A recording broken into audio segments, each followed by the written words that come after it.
की शुरुआत राजस्थान की राजनीति से जुड़ी सबसे बड़ी खबर के साथ करते हुए जयपुर से इस वक्त ये सबसे बड़ी खबर आपको बता दें, कांग्रेस में बड़ी सेंधमारी की सूचना मिल रही है। लोकसभा चुनाव से पहले कांग्रेस में बड़ी सेंधमारी हुई है। नागौर के दो बड़े नेता बीजेपी में शामिल होंगे, ये बड़ा ऐलान कर दिया गया है।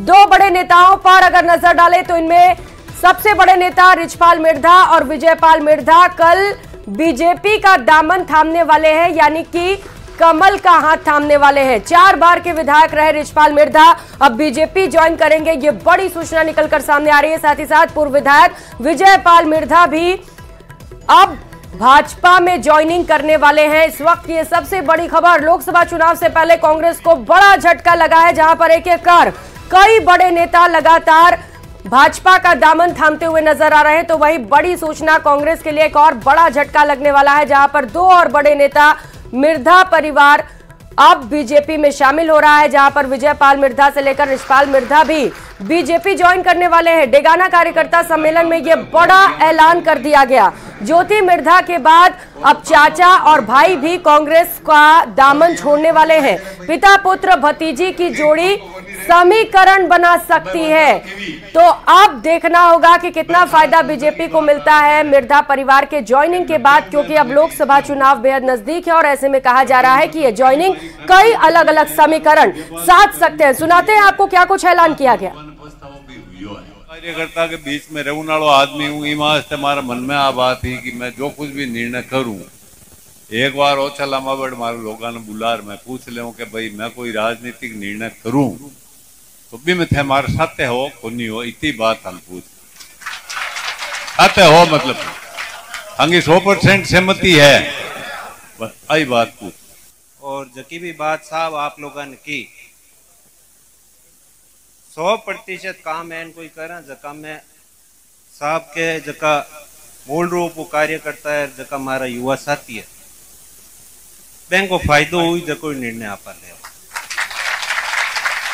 1% यह बात को नहीं कि राजनीतिक फायदो लाने वास्ते मैं वो कदम उठावा, क्योंकि राजनीति को मिर्धा परिवार कदई कमाई करी को नहीं, बस खाली आप लोगों को मान सम्मान किया कायम रहे, आपको लोगों को काम किया निकले माने खाली भी चीज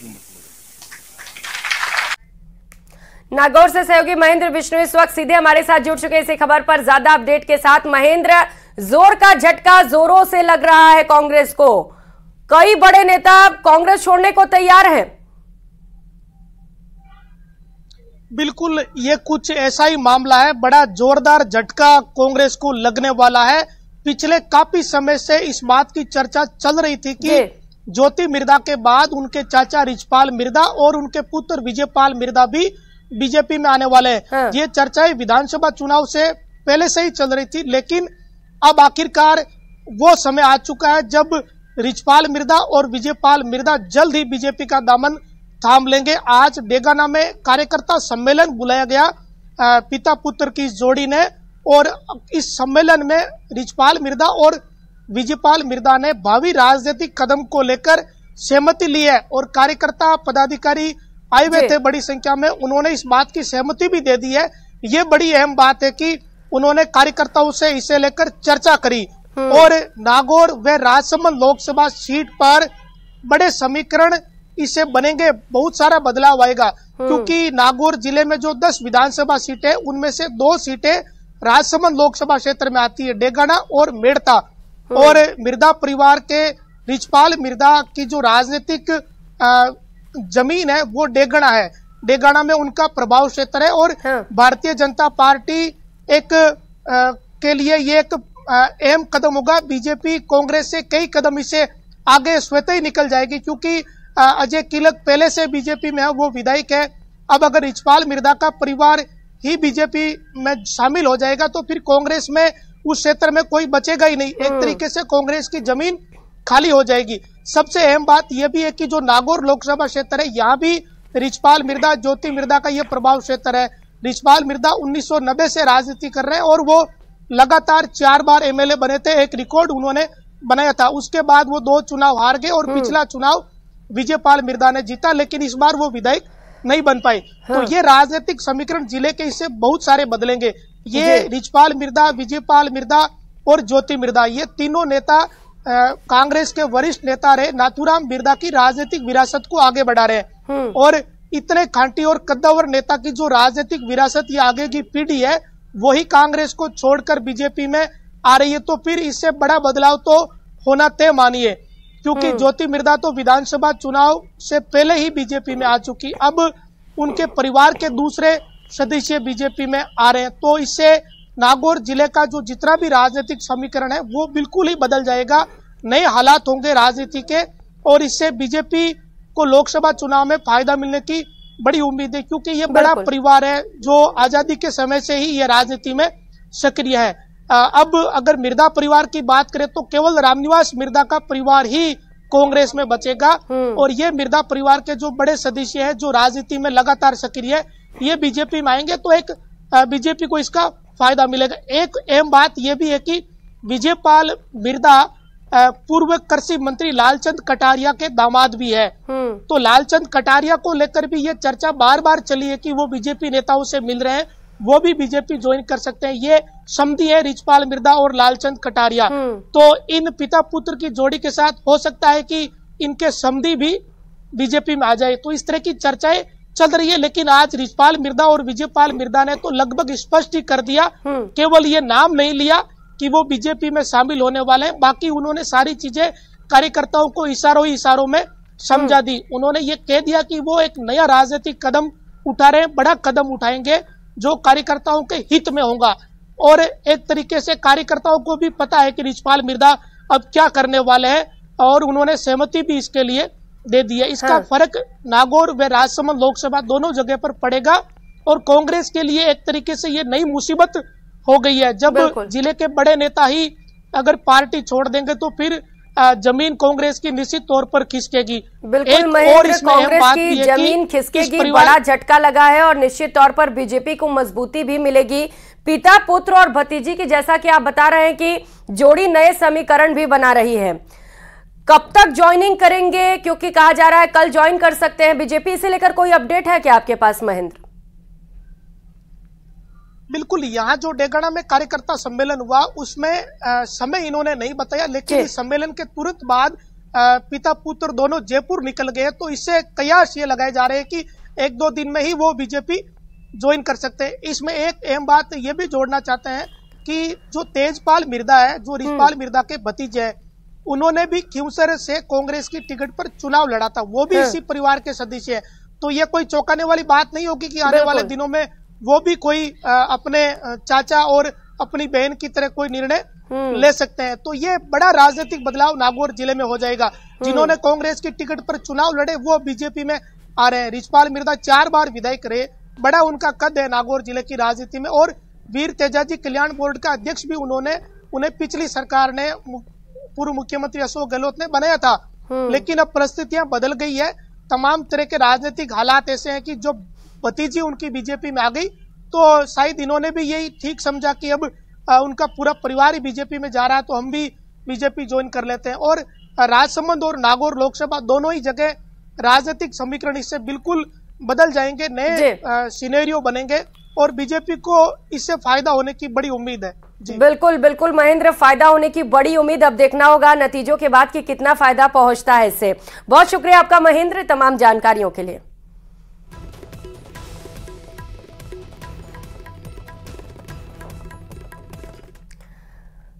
तो लोकसभा चुनाव की गूंज पूरे राजस्थान में सुनाई दे रही है, लेकिन इससे केंद्र में पूर्वी राजस्थान भी है और मुद्दा ईआरसीपी बनने वाला है, क्योंकि बीजेपी और कांग्रेस की यात्रा इस क्षेत्र को साधने के साथ ही फतेह करने की भी रणनीति बनाई जा रही है। इस खास रिपोर्ट में देखिए। आपने लगातार देखा होगा, हमने तो आपसे वायदा किया, उन वायदों को धीरे धीरे हम पूरा करने जा रहे हैं। ईआरसीपी को लेके भ्रम पैदा कर रहे हैं, धोखा दे रहे हैं, पूरे राजस्थान को धोखा दे रहे हैं।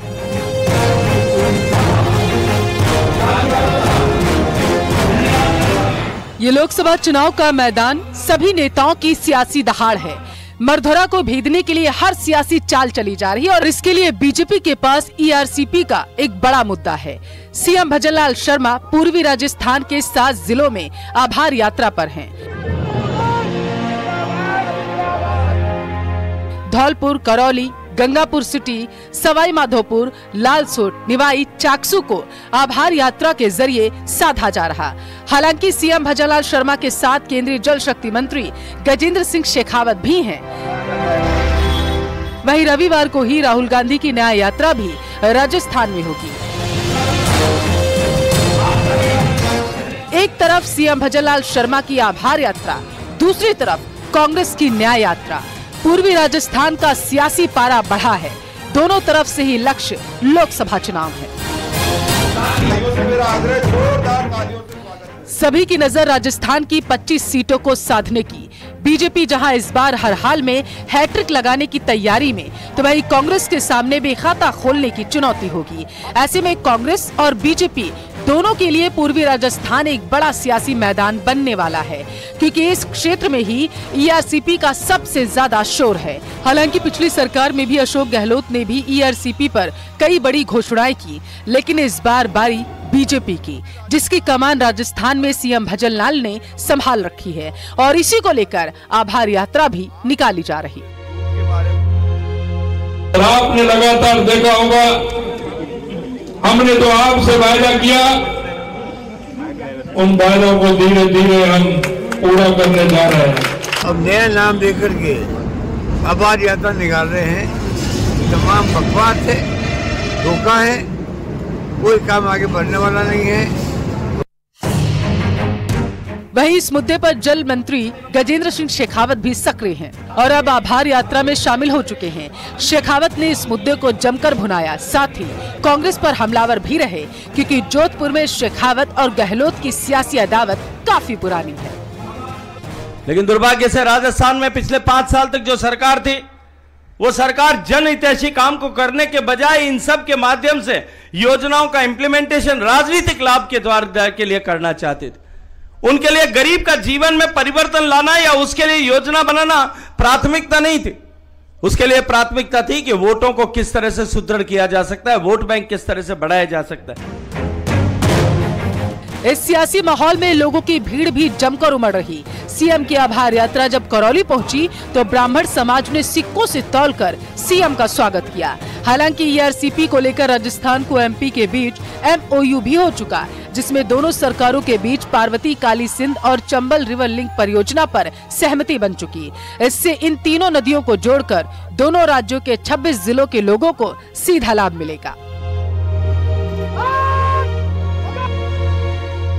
हालांकि ईआरसीपी की शुरुआत वसुंधरा सरकार के समय में हुई। उसके बाद राज्य में कांग्रेस की सरकार आई और फिर प्रदेश में बीजेपी की सरकार है। लेकिन पिछले 1 दशक में ईआरसीपी पर जमकर सियासत हुई, क्योंकि जिस क्षेत्र में ईआरसीपी का पानी आया वो एक बड़ा इलाका। ऐसे में सियासी दलों की नजर भी इसी पर टिकी है। लगभग लोकसभा की 13 सीटें पूर्वी राजस्थान में आती है और उनको साधने के लिए हर पार्टी अपने अपने दांव लगा रही। अब प्रदेश में यात्राएं आमने सामने होंगी, जिस पर सभी की नजरें हैं। Bureau report, news 18, Rajasthan.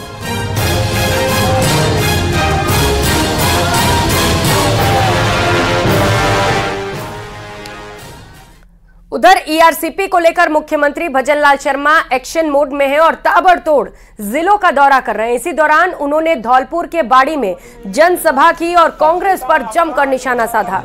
CM ने कहा, कांग्रेस सरकार ने सिर्फ लूट और झूठ की राजनीति की है। साथ ही परिवारवाद को लेकर भी कांग्रेस पर जमकर बरसे। सुनिए क्या कुछ।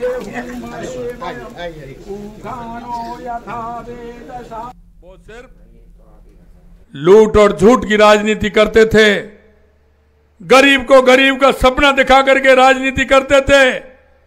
जब भी वो वोट मांगने आते थे, गरीबी हटाओ का नारा देते थे। कभी गरीबी उन्होंने हटाने की कोशिश नहीं की। मित्रों, मैं आपको ध्यान दिलाना चाहता हूं कि अगर गरीबी हटाने का काम किया तो देश के यशस्वी प्रधानमंत्री नरेंद्र मोदी जी ने 2014 के बाद गरीब कल्याण की योजनाओं को घर घर पहुंचाने का काम किया। सोनिया जी चाहती हैं राहुल जी को कैसे प्रमोट किया जाए, राहुल जी को कैसा मौका दिया जाए, वो उनकी चिंता उनको सता रही है। जब बेटे की चिंता सताएगी तो जनता का काम करेंगे क्या? आप बताइए करेंगे क्या? आप बताइए करेंगे क्या? सोनिया जी को राहुल जी की चिंता और अशोक गहलोत जी को वैभव जी की चिंता। वो उनकी चिंता, बेटे की चिंता यहां कर रहे हैं, वो बेटे की चिंता वहां कर रही हैं, बेटों के चक्करों में चल रहे हैं। मैं आपसे कहना चाहता हूं मित्रों, अगर राजनीतिक दल हो भारतीय जनता पार्टी जैसा हो, हमारा नेतृत्व, इनका तो पता है, आगे आने वाले अध्यक्ष का भी पता है इनका कौन बनने वाला है। ये तो पता नहीं कैसे प्रेशर बढ़ा दे उनको बना दिया, और नहीं आप सब जानते हैं कौन बनता है, ये किसको प्रमोट करते हैं। ये परिवारवाद कांग्रेस को खा करके रहेगा, ये परिवारवाद।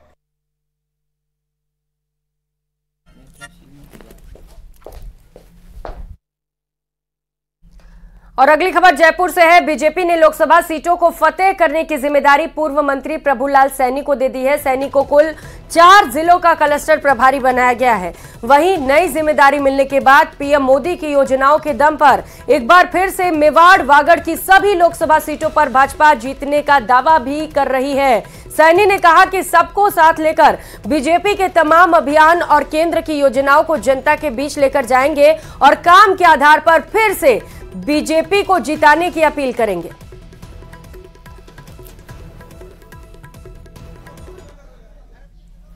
शीर्ष नेतृत्व में पूरे देश में 146 क्लस्टर में बांटा है और राजस्थान की 25 सीटों को भी 8 क्लस्टर में यह विभक्त किया गया है। चुनाव की दृष्टि से मुझे भी उदयपुर, चित्तौड़, बांसवाड़ा, डूंगरपुर 3 लोकसभा क्षेत्र का दायित्व दिया है। खबर जोधपुर से है, जहां पर फालोदी में महिला दुकानदार की गोली मारकर हत्या कर दी गई। हमलावर दुकान में घुसता है और महिला से बहस होने के बाद उसको गोली मार देता है, जिससे उसकी मौके पर ही मौत हो जाती है। मामला फलोदी शहर का है, नागौर रोड पर स्थित सिटी पॉइंट, जहां पर नारी कलेक्शन की दुकान है। अनामिका विश्नोई इस दुकान को चलाती हैं और सीसीटीवी फुटेज खंगालने के साथ ही पुलिस फरार हमलावर की तलाश में जुटी है। तो अनामिका विश्नोई महिला, जिसकी तस्वीर इस वक्त आप देख पा रहे हैं, उस महिला की हत्या कर दी गई है। दुकान में घुसकर गोली मारकर बड़े ही निर्मम तरीके से महिला की हत्या हुई और इसके बाद हत्यारा मौके से फरार हो गया। ये वो इलाका आप देख पा रहे हैं जो फिलहाल अब पुलिस की निगरानी में है। पुलिस यहां पर मुस्तैद है, जांच पड़ताल की जा रही है, लेकिन इस घटनाक्रम के बाद से पूरे क्षेत्र में हड़कंप मचा हुआ है, जहां पर महिला की दुकान में घुसकर गोली मारकर दिन दहाड़े हत्या कर दी जाती है। तो वहीं इस घटनाक्रम के बाद से पुलिस की कार्यशैली पर भी सवाल खड़े हो रहे हैं। सवाल ये कि क्या वाकई अपराधियों में खौफ है, क्या वाकई अपराधी पुलिस से डरते हैं, क्या आमजन में विश्वास पुलिस पैदा कर पाएगी। इस घटनाक्रम के बाद कई ऐसे बड़े सवाल खड़े हो रहे हैं। हालांकि पुलिस का दावा है कि जल्द ही हत्यारे को गिरफ्तार कर लिया जाएगा, लेकिन और कितना वक्त लगता है हत्यारे को गिरफ्तार करने में, ये तो आने वाला वक्त ही बताएगा। इस घटनाक्रम के बाद से घर परिवार में हड़कंप मचा हुआ है। आसपास के जो लोग हैं वो भी सहमे हुए हैं और खुद को असुरक्षित महसूस कर रहे हैं। तो 3 अलग अलग तस्वीरें इस मर्डर से जुड़ी आपको दिखा रहे हैं। फिलहाल ये मर्डर मिस्ट्री बना हुआ है कि आखिर महिला की हत्या क्यों की गई है, इसके पीछे वजह क्या रही होगी, हत्यारे कौन है, ये तमाम वो बड़े सवाल हैं जिनके जवाब ढूंढने की कोशिश पुलिस की ओर से की जा रही है। लेकिन जिस तरीके से ये पूरा घटनाक्रम घटा, उसके बाद से लोग वहां पर डरे सहमे हैं। आसपास के जो दुकान है उनके दुकानदार कह रहे हैं कि हमें दुकान खोलने में भी डर लग रहा है। तो महिला दुकानदार जो दुकान चलाती थी, जोधपुर के फालोदी में महिला की दुकान स्थित है, जहां पर वो दुकान चलाती थी। और कार्यवाहक एसपी सौरभ तिवारी जी इस वक्त हमारे साथ जुड़ चुके हैं। सौरभ तिवारी जी, दिन दहाड़े हत्या गोली मारकर, क्या कहेंगे आप? क्या आपको वाकई लग रहा है कि अपराधियों में पुलिस का खौफ बचा है? ये महिला की हत्या उसके पति ने की है। इनका से घरेलू विवाद चल रहा था, आपस में मुकदमेबाजी भी हो रखी थी। तो आज इसने पुराने विवाद को लेकर फायर आर्म से फायर करके इसकी हत्या कर दी। अभी क्या एक्शन लिया गया अब तक सौरभ जी? क्योंकि आप बता रहे हैं कि पति ने ही हत्या की है, कोई कार्रवाई हुई पति पर? पति की तलाश में टीमें लगी हुई हैं। मौके पर घटना स्थल पे एफएसएल टीम निरीक्षण कर रही है और पंचनामा करवा के पोस्टमार्टम मृतका का करवाया जा रहा है और जल्दी हम पुलिस को दस्तयाब कर लेंगे मुलजिम को। हमारी टीमें लगी हुई हैं। कितना वक्त है सर? अब वक्त तो एग्जैक्ट नहीं बता सकता, लेकिन नजदीक है, हम लोग कर लेंगे नैब उसको। लेकिन ये पूरा घटनाक्रम घटा कैसे? क्योंकि ये जो दुकान हम देख पा रहे हैं तस्वीरों में, आसपास और भी दुकान मौजूद हैं, कोई पुलिस वाले वहां नहीं गश्त करते हैं क्या? क्योंकि डर नहीं रहा होगा तभी तो दुकान में घुस के हत्या कर दी जाती है। ये आपस में फैमिली का मेंबर है, उसका पति है, तो वो अंदर दुकान में गया था, तो उसका आपस में कोई विवाद हुआ, बोलचाल हुई। सीसीटीवी जैसे कैमराज में जो रिकॉर्ड हुई है उसको हमने देखा है। तो इनका कोई आपस में विवाद था और ये पूर्व से इसका परिचित था, इसलिए आसपास किसी ने ध्यान नहीं दिया और इस तरह की घटना हुई है। चूंकि मर्डर वेपन बरामद करना भी बड़ा महत्वपूर्ण हो जाता है, क्या मर्डर वेपन मिल चुका है पुलिस को?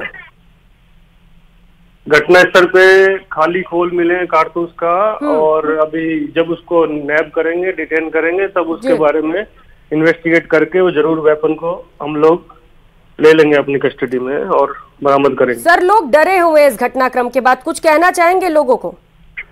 नहीं, ऐसा कुछ नहीं है, लगातार पुलिस की गश्त है और ना लोगों में ये मैसेज है पुलिस का, और डरे होने वाली कोई इस तरह इलाके में कोई बात नहीं। बहुत शुक्रिया सौरभ तिवारी जी आपका न्यूज़ 18 राजस्थान के साथ जुड़ने के लिए।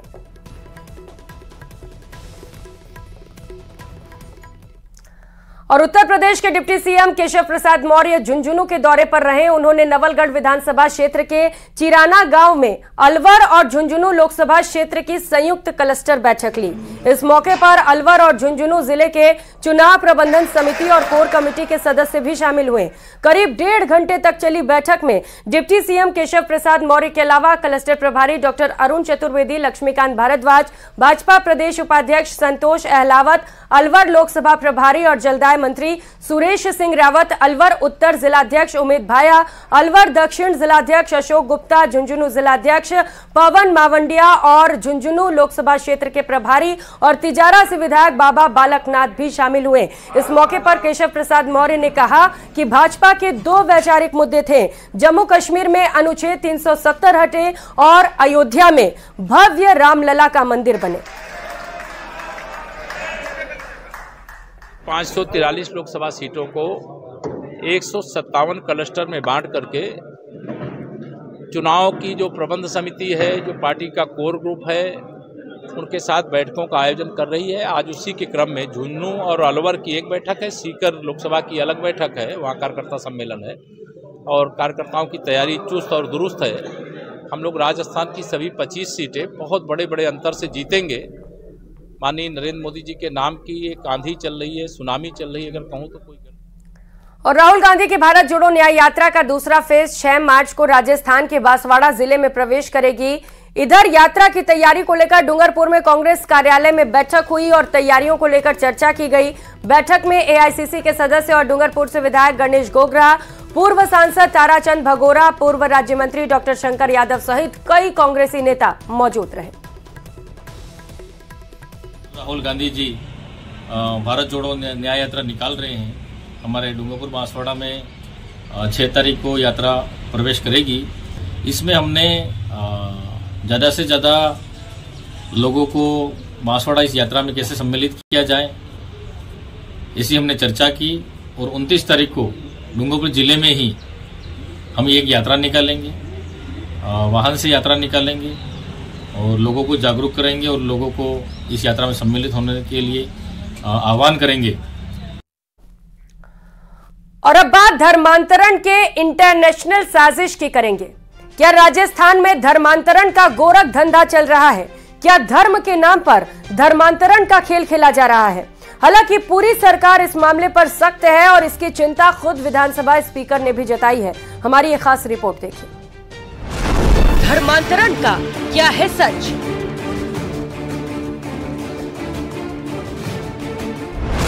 आस्था प्रलोभन या जिहादी धंधा?